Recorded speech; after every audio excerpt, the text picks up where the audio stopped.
উফ গজেন, আজ দুপুরে যা হলো না, আমি তো ভাবলাম গঙ্গার জল এবার ধর্মতলা অবধি চলে আসবে। তুমি সেই সময় কোথায় ছিলে? তখন তো আমি ভাত খেয়ে জুত করে একটু দিবানিদ্রা দিচ্ছিলাম। হঠাৎ দেখি খাটটা এমন দুলছে যেন আমি কোনো ডিঙি নৌকায় বসে আছি। ভাবলাম গিন্নি বোধহয় ঘর পরিষ্কার করতে গিয়ে খাট ঠেলছে। চেঁচিয়ে বললাম, আরে ওগো, বুড়ো বয়সে আর খাট সরানোর কসরত করো না, হাড়গোড় ভাঙবে না। গিন্নি কি বললেন?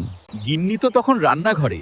উনি দৌড়ে এসে বললেন, ওগো শুনছো, ভূমিকম্প হচ্ছে, চলো নিচে পালাই। আমি বললাম, পালাবো কি করে? আমি তো ভাবলাম তুমিই খাট ধরে নাচাচ্ছ। তবে সত্যি বলছি হরিপদ, ভয়ে আমার হার্টবিট তখন ঢাকের মতো বাজছে। তারপর মনে হলো এবার বুঝি 4 তলার ফ্ল্যাটটা ঢেঁড়সের মতো সুরুত করে মাটির পেটে ঢুকে যাবে। আমার অবস্থা আরো শোচনীয়। আমি তখন বাথরুমে মাথায় শ্যাম্পু মেখেছি। হঠাৎ দেখি দেওয়ালের টিকটিকিটা যেন ব্রেক ড্যান্স করছে। জল থই থই মেঝে, তার ওপর ওই দুলুনি।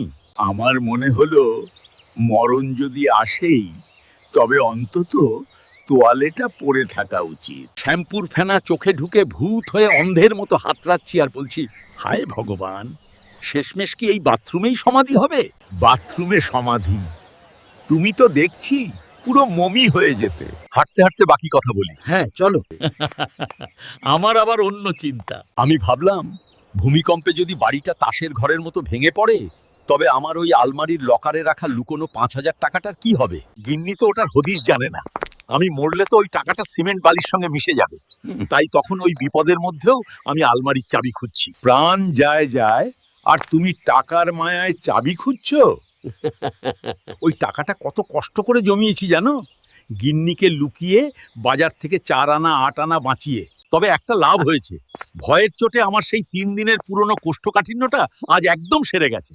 ভূমিকম্পের এক ঝটকায় সব ক্লিয়ার। তাহলে তো মিউনিসিপ্যালিটির উচিত মাসে একবার করে ছোটখাটো ভূমিকম্পের ব্যবস্থা করা।